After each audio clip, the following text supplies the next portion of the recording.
show, everyone. I'm Sherri Horner, your host at healthfitnessbroadcast.com.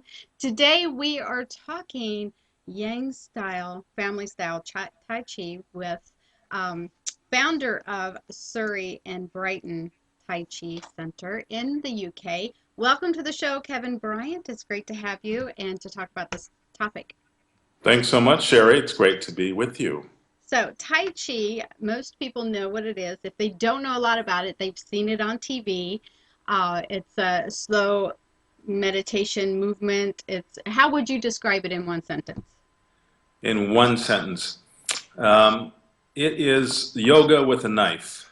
I like that. I like that. Now, we're talking about the Yang family style. So, if you could talk about, well, if you could explain how Tai Chi is under the umbrella of Kung Fu. So if you could explain that part first. Okay. Kung Fu is a broad umbrella that covers lots of things, even beyond martial arts and fighting. Kung Fu, literally translated, means effort or work or practice, and time, Fu, time. So anything that you apply lots of time and effort to is something that can be a kind of Kung Fu. From a martial arts perspective, of course, Kung Fu is more typically associated with things like Shaolin. Shaolin is probably one of the most famous types of Tai Chi, going back to the David Carradine days from the series, the Kung Fu series. Tai Chi is a kind of Kung Fu because time and effort. It is a martial art properly practiced in our mind, from my school, my tradition. It certainly is a martial art. So in that sense, it is certainly a Kung Fu. It is a martial art, and its comparison to other styles, you would say, is that Tai Chi tends to be more of what we call a soft or internal style, versus other types of Kung Fu, even Shaolin, White Crane, Hung Ga, and some of the other types of Kung Fu, and other forms like Japanese styles of martial arts like karate and judo and these things. Those are considered more hard style martial arts. Good, gotcha. So you mentioned there David Carradine, and so is that where your interest? When did you first get interested in Tai Chi? It's sort of a long story. I won't give the long story because I don't have time to do that. I want to bore your listeners, Yeah. but basically started from the time that I was a little kid, and frankly, it probably started with the show The Wild Wild West. I don't know if you remember that Mm-hmm. show from the '60s television, right? With James West, played by Robert Conrad, and he was every show had some great sort of made up little fight scenes in it, and that probably was one of the first shows that kind of electrified me as a kid, and wanting to be, wow, I wish I could fight like that. Mm-hmm. Um, then moving further along, you had The Green Hornet, starring, of course, the very famous Bruce Lee. And then taking it a bit further along, you had David Carradine, who was the star of the Kung Fu series. And so I, like many of my generation, I won't tell you exactly how old I am, Mm-hmm. but Go ahead, because uh, if you eat clean and you're involved in any type of overall wellness, yeah. fitness, you always look younger than you are. So go ahead, give it up.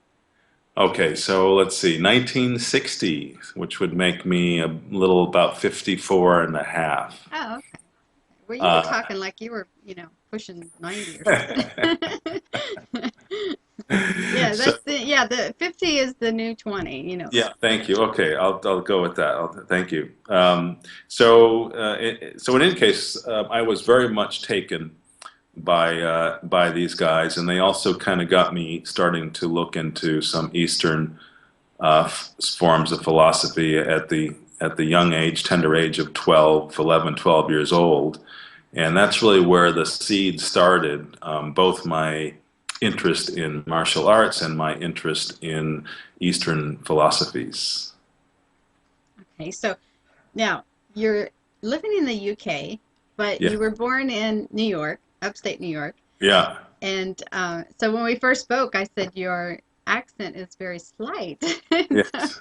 I was like, very mild accent there. Yes. So, but then you went from New York to Boston, Mm. and you were there. And now, is that when you started teaching? When did you get involved in the teaching aspect?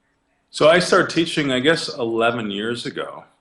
And I started my Tai Chi training so about 20 years ago, and I started learning it in Boston when I was working as a banker. I hope that's not too much a dirty word these days, but I was a banker and looking for something to kind of balance, the stress and the pressure and that sort of thing. I had continued my interest in both Eastern philosophy and had also studied briefly Aikido for well, actually for a couple of years. I think I got achieved my first rank there, and had my first experience with this mysterious force that people talk about. The Japanese called ki, and the Chinese call chi.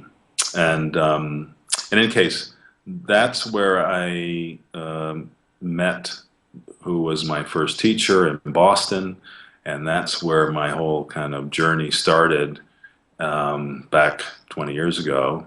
And then came to the UK on a work assignment with the bank and working in London. And then I met my eventual teacher, who still is my dearly beloved teacher, Jim Uglow, who's taken me along the last several years in Tai Chi.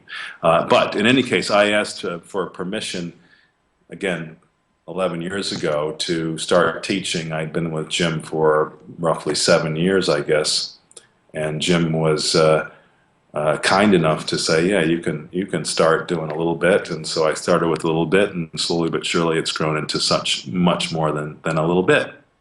Nice. So even as a master trainer, you are always a student. We, all of us are always students. And This is really, I think, important, right? Distinction, not distinction, but an important point, because unfortunately, I think too often you see some teachers who sort of they learned for 20 years, some of them for 30 years, and then somewhere in their mind they decided that they had achieved all they could achieve, or learned all they could learn, and from others, and so now it was up to them to kind of take the art the rest of the way. And there are very, very, very few people who I would say are right for that, who are gifted enough, who are talented enough in so many ways to be able to do that. So most of us really require, every teacher, I think, requires some kind of ongoing education, somebody to take a look and see and check, and, that's not quite right. You need to do this. Did you realize you were doing this all this time? No, I didn't. And that way, hopefully, I'm a better teacher and down the line. yes, very good point. Now, I want to ask you about the differences in the training style, but first I want to, if you can explain to everyone listening that doesn't know, you talked about Aikido, and that's where you really kind of got the interest there. Explain to them what Aikido is so they understand as we move further into this conversation. So Aikido is a Japanese art. It is one of the more, I talked about internal styles, soft styles versus hard styles. It's one of their, what I would call internal stroke soft styles of martial arts, and very much focused on harmony as its key kind of directive. It doesn't talk so much about fighting, although it's clearly a martial art.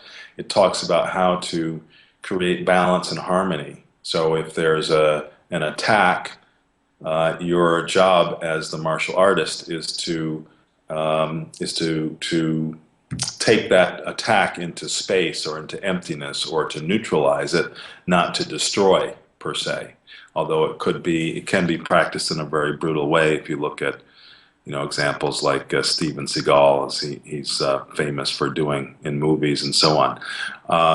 But that, along with this internal and soft style, was also this focus on the inside, on this concept of energy and trying to get to discover that internal energy that we all have, that can be used to increase power, force, balance, and all these things. So I had a fairly strong experience when I first learned it, and I happened to be with quite a famous teacher at the time in Cambridge who I was learning from, and that to me was sort of the first big proof that there is something else, that whether it's just my psychology working about a certain good feeling that I was having, or it's something real that's a little bit different than blood and the nervous system and lymph and all that sort of thing. That's,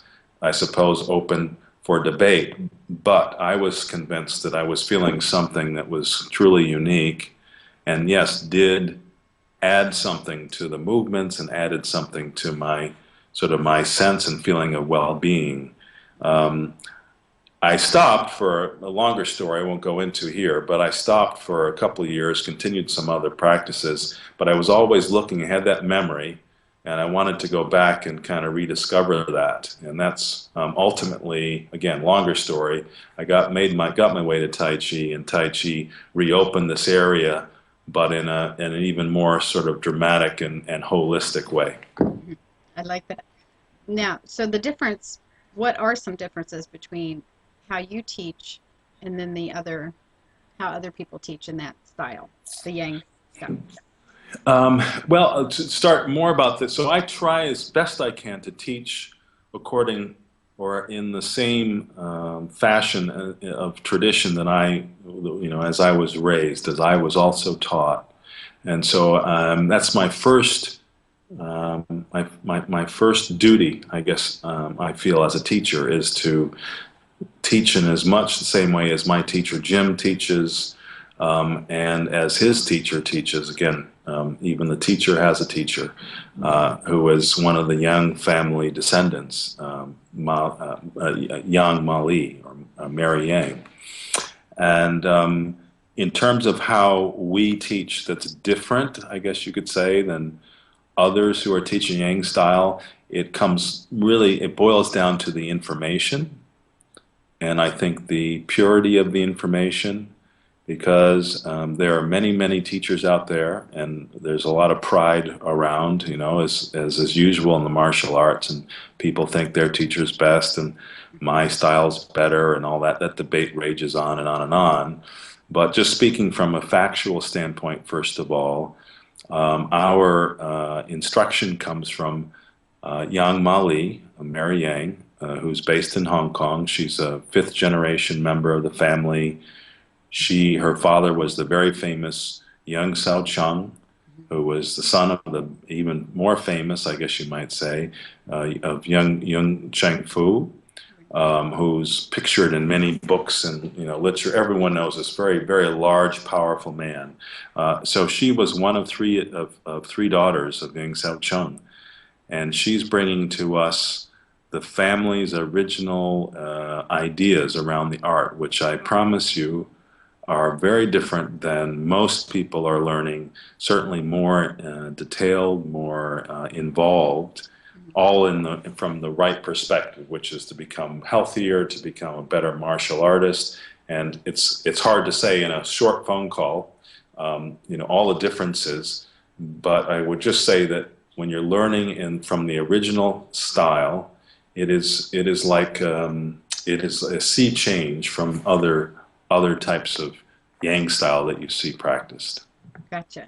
Now, I read a little bit about their family. They all live the lifestyle, but they don't all teach. Is that correct? That's right. So there are three sisters who live now in Hong Kong. Again, descending from Yeung Chung. The oldest and youngest don't teach.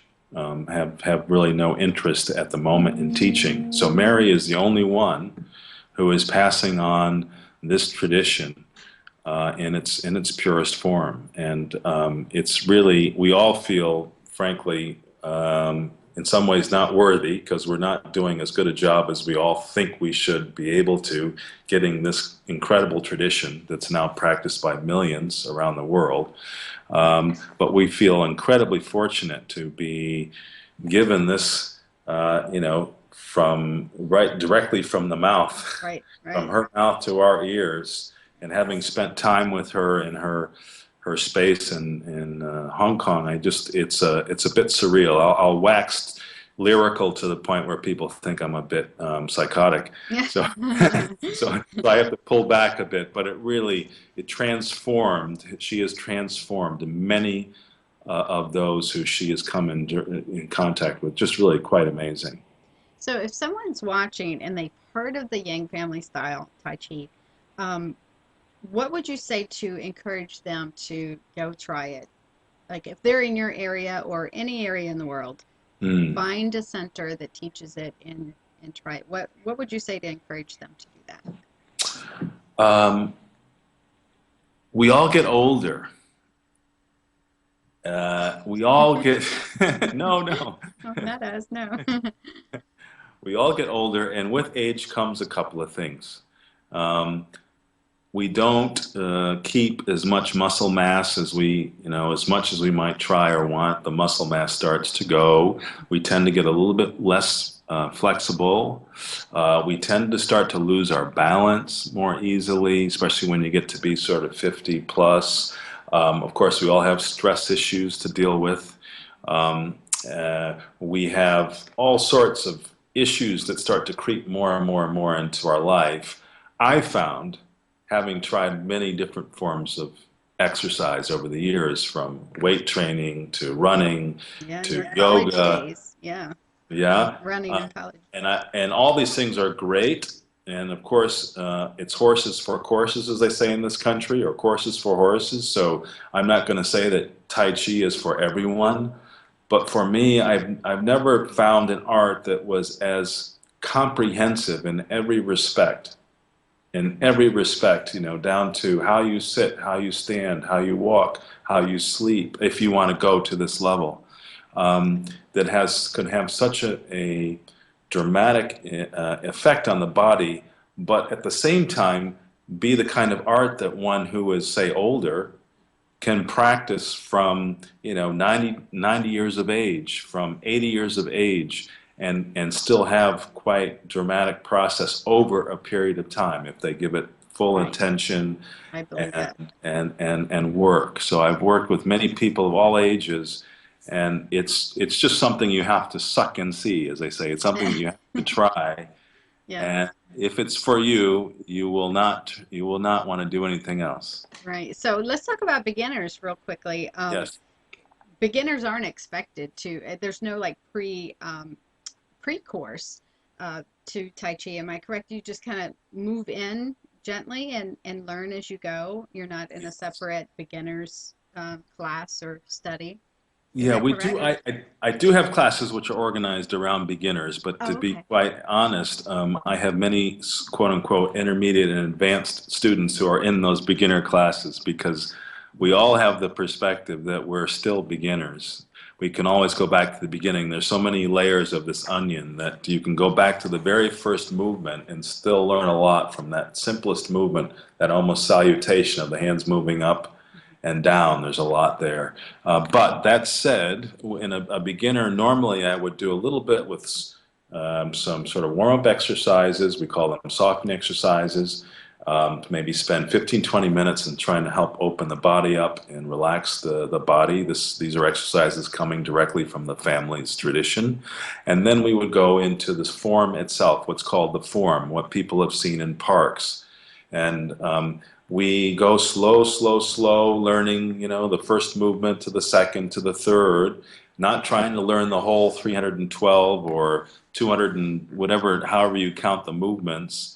But we focus on the first several and trying to learn how to do those in properly so that they can feel the impact and have benefit. So we keep it very relaxed, very loose, very informal. There's lots of laughing and conversation and all that, which is really important to making progress in Tai Chi. And then from there we see where we go, maybe. And it's not intimidating. So when beginners come in, they're not intimidated by the advanced student next to them. So, which This is is great always about a mine. little bit of an issue, what you point out. Certainly, I don't think I am intimidating. I hope not. I hope I'm welcoming and warm, and I think most of my students are also wonderful people. But human nature sometimes is, ah, gosh, these guys are so much further ahead. Or I even if hear they've that only a been lot. doing it for 6 weeks longer, sometimes they have this issue.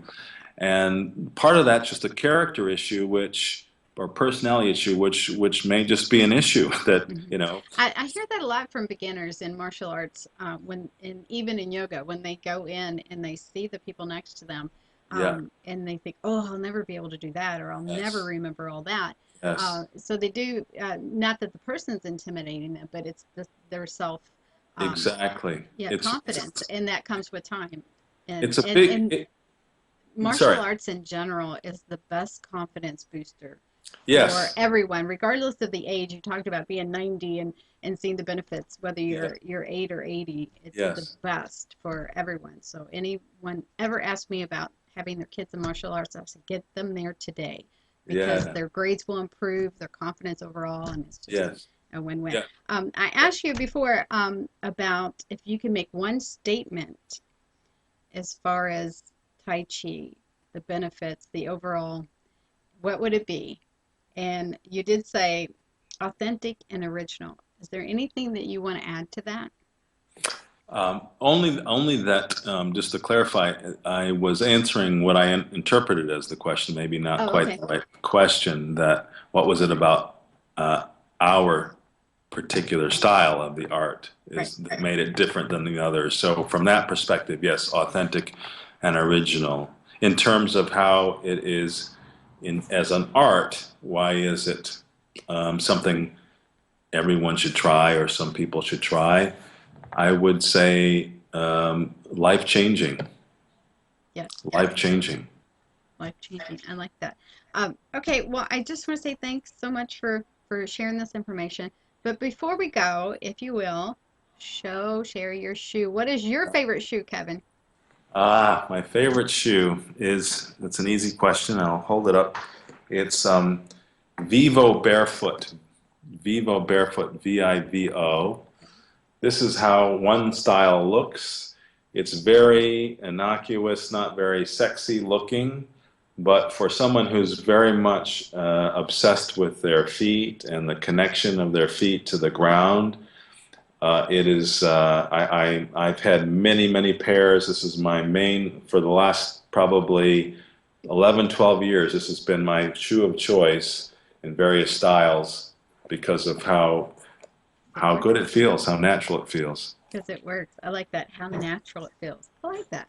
I like that. Well, I have a shoe for today, and it is my favorite lately, my latest running shoe, which is Asics, and very supportive, excellent. And like I mentioned before, I kind of switched brands for running shoe, and this is the win-win lately. So I'm sticking with it. If it's not broke, don't try to fix it. So I'm sticking with that. Thanks again. I look forward to having you come back. We'll talk even more and even deeper about the Yang Family Style Tai Chi. And if you guys like this video, please share it with your friends, thumbs up, and subscribe. And I will have contact information for Kevin in the description box. So if you want to contact him, you have any questions, I'm sure he'll be glad to answer them. So thanks again for watching, and thank you again for all the information. Appreciate it. Great. Thanks, Sherry. Thanks so much. Thanks.